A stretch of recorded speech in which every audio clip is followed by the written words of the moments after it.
Good morning. Welcome to prime nine news paper analysis. Prime nine ప్రేక్షకులకు 80వ స్వాతంత్ర దినోత్సవ శుభాకాంక్షలు. ఇక ఈరోజు ఏ పత్రిక ఏ వార్తను ప్రముఖంగా హైలైట్ చేస్తుందో అనలైజ్ చేసే ప్రయత్నం చేద్దాం. ముందుగా ఈనాడు చూద్దాం.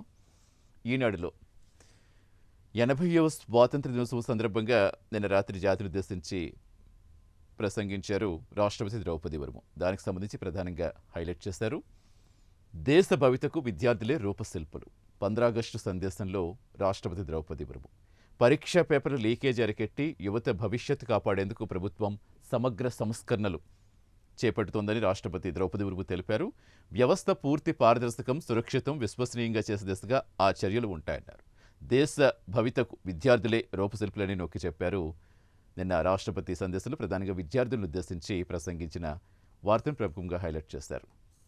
ఇక మరో వార్తగా డేటా సెంటర్స్కు 3.5 టీఎంసీలు నీరిచ్చారు. కొందరు లేనిపోని విమర్శలు చేస్తున్నారు. తాగునీటికి తొలి ప్రాధాన్యం, తర్వాతే పరిశ్రమలు, సాగు, జలవనరుల శాఖ సమీక్ష చేస్తారు నిన్న సీఎం చంద్రబాబు. దానికి సంబంధించి ప్రధానంగా హైలైట్ చేశారు. ఇక రాష్ట్రంలో నిర్మిస్తున్న డేటా సెంటర్స్కి ఏడాదికి 3.5 టీఎంసీల నీరు సరిపోతుందని, ఈ ప్రాజెక్టుల నీటి అవసరాలపై కొందరు లేనిపోని విమర్శలు చేసే ప్రయత్నం చేస్తారని కూడా చంద్రబాబు నిన్న సమీక్ష సమావేశంలో మాట్లాడిన మాటలు ప్రధానంగా హైలైట్ చేస్తారు. ఎప్పటికప్పుడు రిజర్వాయర్స్లో నిల్వలు, ప్రవాహాలు గమనిస్తూ జల నిర్వహణ చేపట్టాలని కూడా వారికి ఆదేశాలిచ్చారు. నిన్న పోలవరం, వెలుగొండ సహా మొత్తం 36 ప్రాజెక్టుల పురోగతిపై సమీక్షించారు. వర్షాభావ పరిస్థితుల నేపథ్యంలో గ్రామీణ పట్టణ ప్రాంతాల్లో ముఖ్యంగా తాగునీరుకి ఎక్కడ ఇబ్బంది లేకుండా చూడాలని, త్రాగునీరు ముందుగా పూర్తిగా పునరుద్ధరించాలని, దానికి ప్రాధాన్యం ఇవ్వాలి. తర్వాతే పారిశ్రామికం కానీ సాగునీటి అవసరాలు కానీ. ముందుగా త్రాగడానికి నీరిస్తే తర్వాత మన పారిశ్రామిక అవసరాలు కావచ్చు, సాగు చేయడానికి కావచ్చు, వాటర్ సప్లై సరిపోతుందంటూ దీని మీద దృష్టి సారించాలని చెప్పారు. రిజర్వాయర్లు, చెరువుల్లో నీటిని భూగర్భ జలాలు సద్వినియోగం చేసుకునేలా ప్రణాళికలు రూపొందించాలని కూడా నిన్న అధికారులకు ఆదేశాలు ఇచ్చారు. కొన్ని సూచనలు కూడా ఇచ్చారు నిన్న సీఎం చంద్రబాబు జలవనరుల శాఖ సమీక్షలు. ఆ వార్త ప్రముఖంగా హైలైట్ చేశారు. ఇక 10 రోజుల్లో వెలుగొండ నిర్వాసితులకు 600 కోట్లు నేటికి పనులు చేస్తుంటే జగన్ జాతికి ఎలా అంకితం చేస్తారు? మంత్రి రామానాయుడు నిలదీత అంటూ 10 రోజుల్లో వెలుగొండ నిర్వాసితులకు 600 కోట్లు కూడా ఇస్తామని కూడా నిర్వాసితులు ఎవరైతే ఉన్నారో ఆ నిర్వాసితుల ధరణకు సంబంధించి వాళ్ళకి ఇవ్వాల్సిన పరిహారం ఏదైతే ఉందో ఆ పరిహారం అందిస్తామని కూడా నిన్న రామానాయుడు ప్రకటించిన వార్తల సంబంధించి ప్రధానంగా హైలైట్ చేస్తారు. ఇక రాజకీయ శత్రువు వల్ల పడద్దు అంటూ మరో వార్తను హైలైట్ చేస్తారు. దీనికి సంబంధించి పార్టీ శ్రేణులకు పవన్ కళ్యాణ్ దిశానిర్దేశం చేశారు. అంటే ముఖ్యంగా సామాజిక మాధ్యమాల వేదికగా ఈ మధ్య జరుగుతున్న మనం చూస్తున్నాం ఎంత ఇష్యూస్ రేకెట్టిస్తున్నారు. ఎవరో పెట్టిన పోస్ట్కి మొత్తం విచ్ఛిన్నమయ్యేలా, వాళ్ళకి భేదాభిప్రాయాలు వచ్చేలా చేస్తున్న విషయాలకు సంబంధించి సామాజిక మాధ్యమాల వేదికగా విభిన్న విషయాలపై మాట్లాడే సమయంలో లేదా పోస్టులు చేసేటప్పుడు కానీ జనసేన నాయకులు కానీ జన సైనికులు, వేరే మహిళలు చాలా జాగ్రత్తగా ఉండాలి.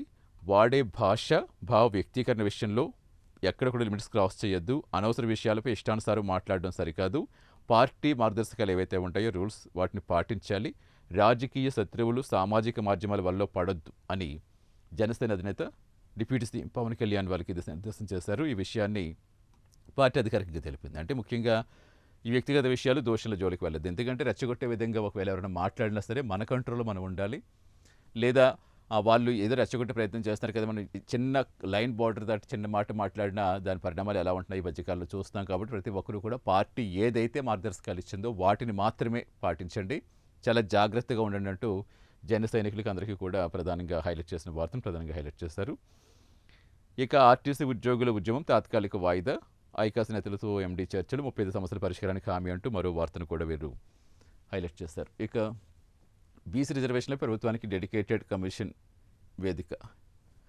నివేదిక ఇచ్చింది. సీఎం చంద్రబాబుకు అందించారు రాజీవ్ రంజన్ మిశ్రా. అసెంబ్లీ సమావేశాల్లో బిల్లు పెట్టి ఆమోదించనున్న సర్కార్ అంటూ మరో వార్త. ఇక లోకాయుక్తగా విశ్రాంత న్యాయమూర్తి జస్టిస్ మల్లికార్జునరావు సీఎం ఆధ్వర్యంలో కమిటీ ఎంపిక, త్వరలో అధికారిక ఉత్తర్వులు ఇవ్వడం అవకాశం అంటూ మరొక న్యూస్ ఇచ్చారు.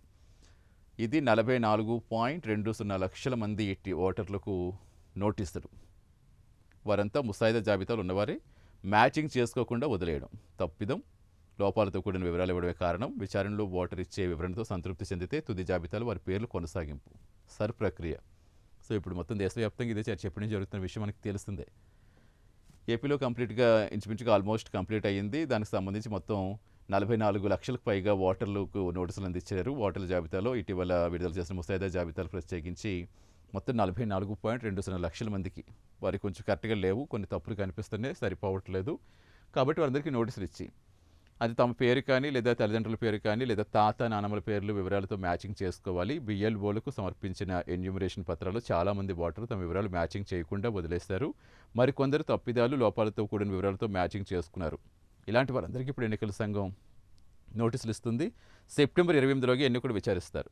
తర్వాత మళ్ళీ ఫైనల్ జాబితా వస్తుంది. బట్ ఈలోపే ఎవరికి వాళ్ళు ఓటు హక్కు ఉందో ఒకసారి ఎంక్వైరీ చేసుకుని ఇంకేమన్నా ఇన్ కేస్ ఏమన్నా తప్పుడు పత్రాలు ఏమైనా ఇచ్చారా, ఆ తప్పుడు పత్రాలు ఏమైనా ఇస్తే కనుక వాటిని ఇమీడియట్గా సరి చేసుకుని వాళ్ళకి ఏం కావాలో అవి ఇచ్చి రీవెరిఫై చేసుకుని, ఎందుకంటే ఓటు హక్కు మన బాధ్యత, రాజ్యాంగం కల్పించిన హక్కు. డెఫినెట్గా ఎవరి ఓటు కూడా పోకూడదు. ప్రతి ఒక్కరికి ఓటు ఉండే హక్కు అవకాశం రెండు ఉంటాయి. కాబట్టి మన ఓటు ఉందా సురక్షితమో కాదో మనం చెక్ చేసుకున్న బాధ్యత మన మీద ఉంటుంది ముందు.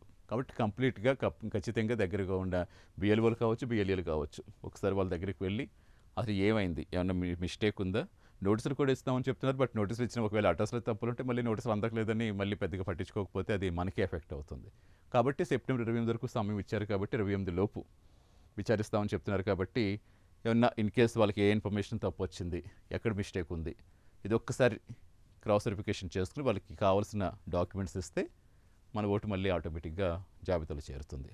సో ఇవి ప్రధానంగా ఈరోజు హైలైట్ చేశారు. ఇక తర్వాత సాక్షి చూద్దాం. ఎస్, ఈవేళ 80వ స్వాతంత్ర దినోత్సవ శుభాకాంక్షలు కాబట్టి ఎక్కువగా దానికి సంబంధించి ప్రధానంగా ఇచ్చారు. మీ కులం ఏంటి?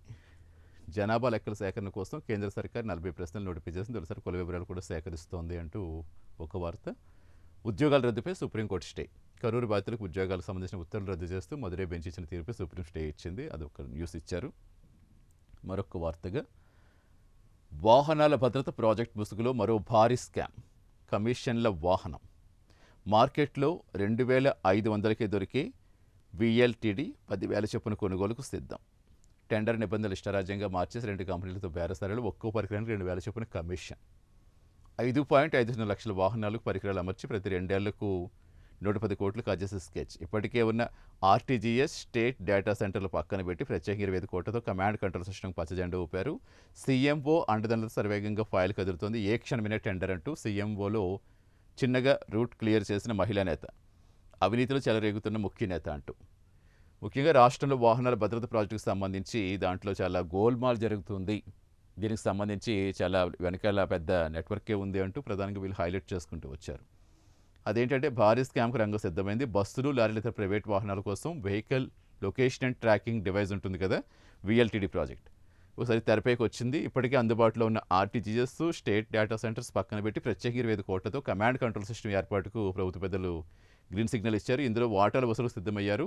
సీఎంఓ అండదండలతో ఒక మహిళా నేత చిన్నగా పావులు కదిపి ముడుకుల ప్రసాదం పంచుకునేందుకు ఏర్పాట్లు చేసేశారు.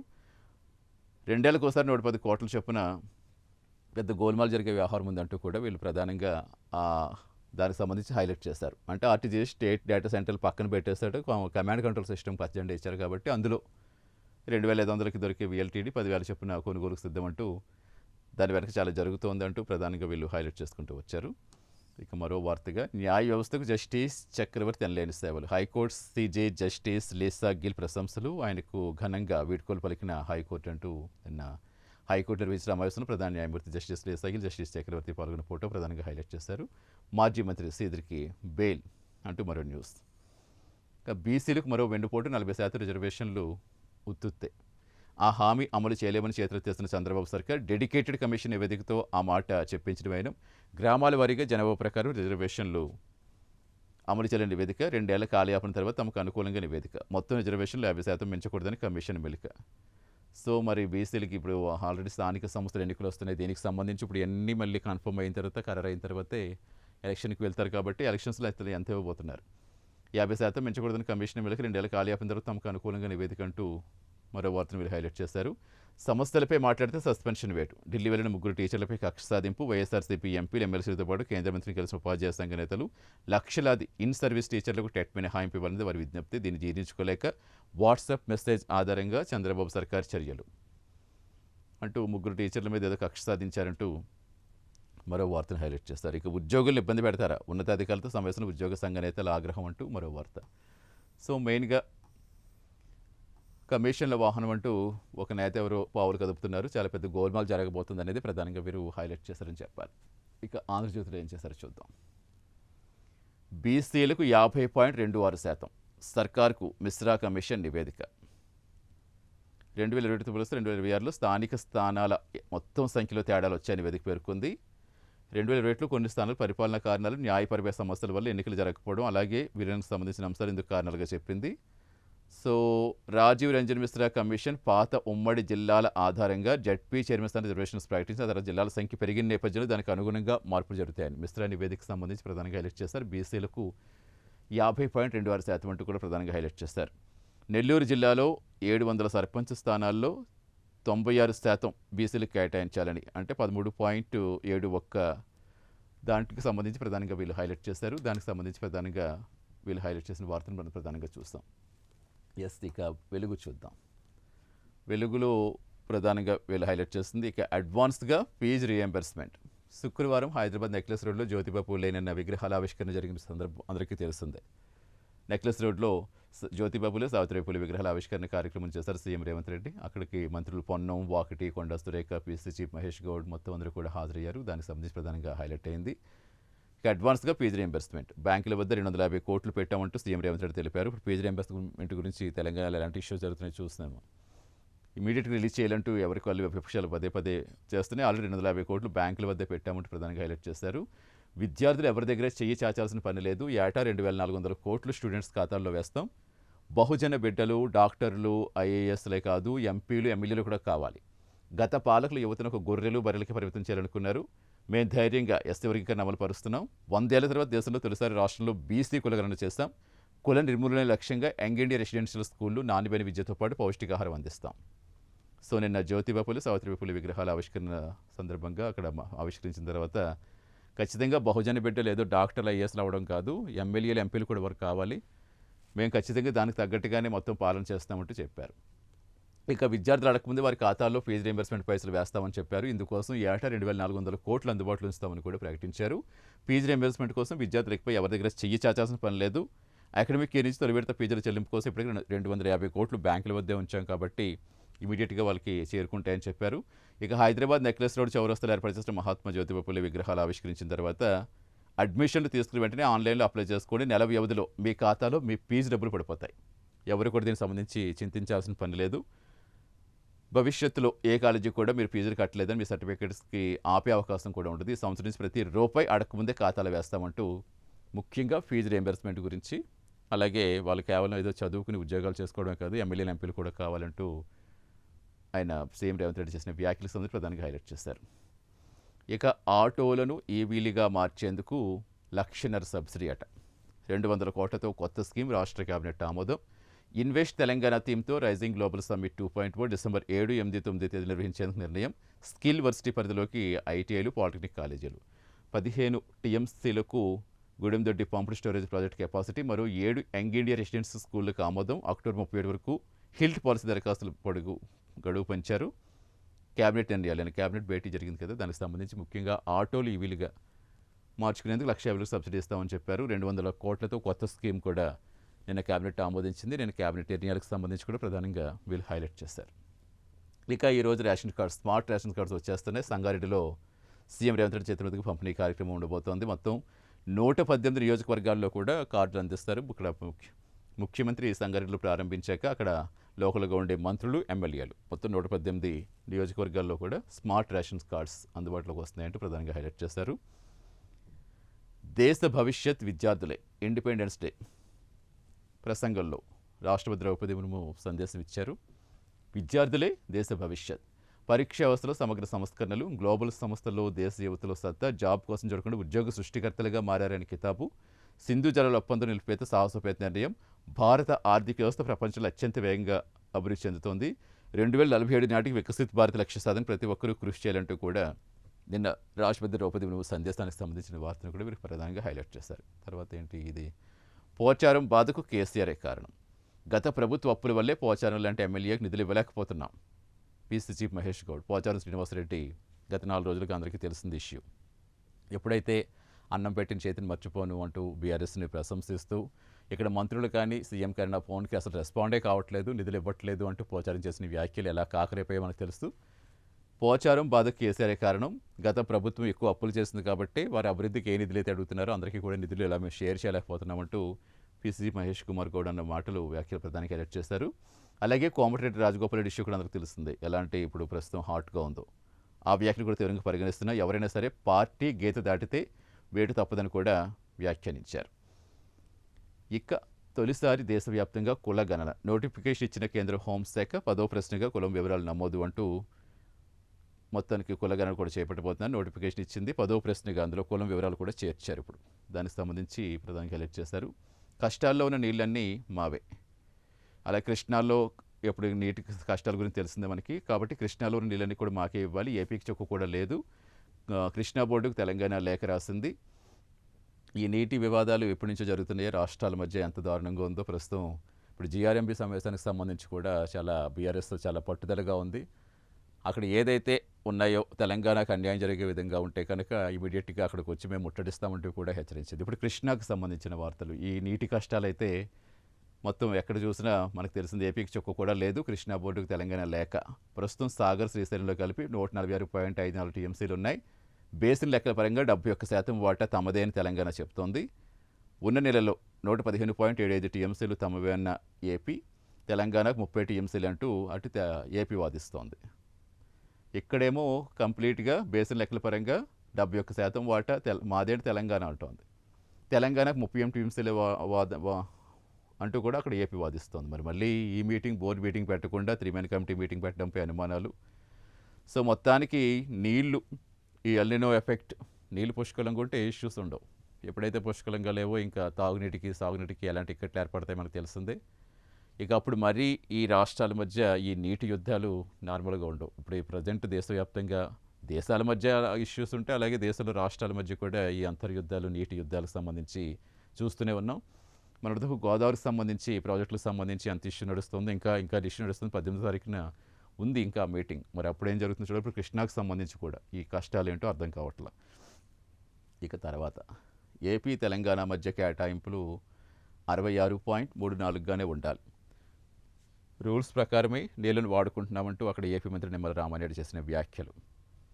66 అంటే 60:34గానే ఉండాలి. రూల్స్ ప్రకారమే నీళ్లు మేము వాడుకుంటున్నామంటూ నిమ్మల రామారెడ్డి చేసిన వ్యాఖ్యలకు సంబంధించి కూడా ప్రధానంగా వీళ్ళు హైలైట్ చేశారు. సో మొత్తానికి కృష్ణాలో ఉన్న నీళ్ళన్నీ మావే అంటూ ప్రస్తుతం అక్కడ ఉన్న ఫోటో కూడా నీళ్ళు సరిగ్గా లేకపోవడం 146 టీఎంసీలు ఉన్నాయి కాబట్టి 71% వాటా మాకే కావాలంటే 66:34 ఉంది అక్కడ, దానికి సంబంధించి ఇవ్వాలంటూ ప్రధానంగా ఈ నీటికి సంబంధించిన వార్తను ప్రధానంగా హైలైట్ చేశారు. ఇక సైబర్ నేరగాళ్ళు నన్ను కూడా వదలలేదు, 5 ఏళ్ల క్రితం ఇన్వెస్ట్మెంట్ పీరియడ్ మోసం చేయాలని చూశారంటూ నిన్న అక్కినేని నాగార్జున చేశారు. ఈ సైబర్ నేరాలకి పాల్పడకుండా ఎవరు ఏదైనా అనుమానిత లింకులు కానీ ఏపీకే ఫైల్స్ కానీ ఇలాంటివి వస్తే ఇమీడియట్గా చేయొద్దు. అండ్ ఇన్ కేస్ ఒకవేళ ఏదైనా మీరు కనుక అనుకోకుండా ప్రెస్ చేసినా మీ డబ్బులు ఏమైనా మాయమని ఇమీడియట్గా వాళ్ళకి ఇన్ఫర్మేషన్ ఇస్తే, 1 గంటలో సమాచారం ఇస్తే వెంటనే మన డబ్బులు మనకి పడే విధంగా కూడా అన్నీ చేస్తాం. కాబట్టి అందరూ కూడా అప్రమత్తంగా కూడా, ఎందుకంటే హైదరాబాద్ మరీ దారుణంగా ముద్ద వచ్చేస్తున్నారు. ముఖ్యంగా రిటైర్డ్ ఎంప్లాయీస్ని, అందరూ చదువుకున్న వాళ్ళు ఎక్కువ మోసపోవటం మరీ ఆశ్చర్యం. దానికి సంబంధించి ఇది కూడా చూస్తాం కదా. ఇంకా ఇంకొకటి, అది నాకు స్టూడెంట్స్కు మధ్య సమస్య, మీ జోక్యం ఎందుకు. ఈ నల్సార్ యూనివర్సిటీ, నల్సార్ మొన్న జరిగిన ఇష్యూకి సంబంధించిన సీజీఐ కూడా స్పందించారు. బార్ కౌన్సిల్ ఆఫ్ ఇండియాపై సీజీఐ జస్టిస్ సూర్యకాంత్ నిన్న ఆగ్రహం వ్యక్తం చేశారు. విద్యార్థులకు నిరసన తెలిపే హక్కు ఉంటుంది, వారిని ఎవరు ఆపకూడదు, శాంతియుతంగా ఎవరైనా నిరసన తెలపచ్చు. ఈ బార్ కౌన్సిల్ సర్క్యులర్పై వెంటనే స్పందించారు. అసలు మీకేం సంబంధం, మీరు కలగజేసుకోకూడదని కూడా వార్నింగ్ ఇచ్చారు. సుప్రీంకోర్టులో పిటిషన్ విచారణ వాయిదా. నా కాక్రోచ్ వ్యాఖ్యలు వక్రీకరించారు, అప్పుడు చేసిన వ్యాఖ్యలు ఎలాగా మొత్తం జరిగాయో తెలిసిందే. దానికి సంబంధించి ప్రధానంగా నిన్న సీజీఐ కూడా వాళ్ళకి చెప్పారు, సుప్రీంకోర్టు అండగా ఉంటుంది విద్యార్థులకంటే అభయం కూడా ఇచ్చారు. సో దానికి సంబంధించిన వార్తను హైలైట్ చేశారు. రాహుల్ గాంధీకి సుప్రీంలో ఊరట, సావర్కర్ని కించపరిచినట్టు దాఖలైన కేసు కొట్టేసింది. లక్నో కోర్టు సమన్లు కూడా రద్దు చేసింది అత్యున్నత న్యాయస్థానం. ఆ వార్తను ప్రధానంగా హైలైట్ చేశారు. ఇక మరో ఒక వార్తగా, ఎస్ఐ పోస్టులు 37 ఏళ్లు, యూనిఫామ్ సర్వీసెస్ వయోపరిమితి పెంచిన రాష్ట్ర సర్కార్. కానిస్టేబుల్ పోస్టులకు 34 ఏండ్ల వరకు chance. Forest beat officer, range ఆఫీసర్కి 38 ఏళ్లు. ఏఎం విఐ పోస్టులు గరిష్టంగా 41 ఏళ్లు. ఓపెన్ కేటగిరీకి 7 ఏళ్లు, రిజర్వేషన్ అభ్యర్థులకు 12 ఏండ్ల వరకు వయోపరిమితి సడలింపు అంటూ ఎస్ఐ పోస్టు 37 ఏళ్ల వరకు కూడా యూనిఫామ్ సర్వీసెస్ వయోపరిమితి పెంచింది రాష్ట్ర సర్కార్. ఆ వార్తను ప్రధానంగా హైలైట్ చేశారు. సో ముఖ్యంగా వేళ స్వాతంత్ర దినోత్సవం సందర్భంగా రాష్ట్రపతి సందేశానికి సంబంధించి అన్ని పత్రికలు కూడా ప్రధానంగా హైలైట్ చేస్తాయి. ఇక అలాగే రాష్ట్రాల మధ్య ఉన్న ఇష్యూస్, ముఖ్యంగా ఈ వాటర్ ఇష్యూస్, కృష్ణ, ప్రస్తుతం గోదావరి ప్రాజెక్టు కృష్ణా నీటికి పంపకాల గురించి ఈ వార్తను ప్రముఖంగా హైలైట్ చేశాయి. ఇది ఈరోజు న్యూస్ పేపర్ వాచ్. రేపు మళ్ళీ సేమ్ టైంలో మీట్ అవుదాం. నమస్తే.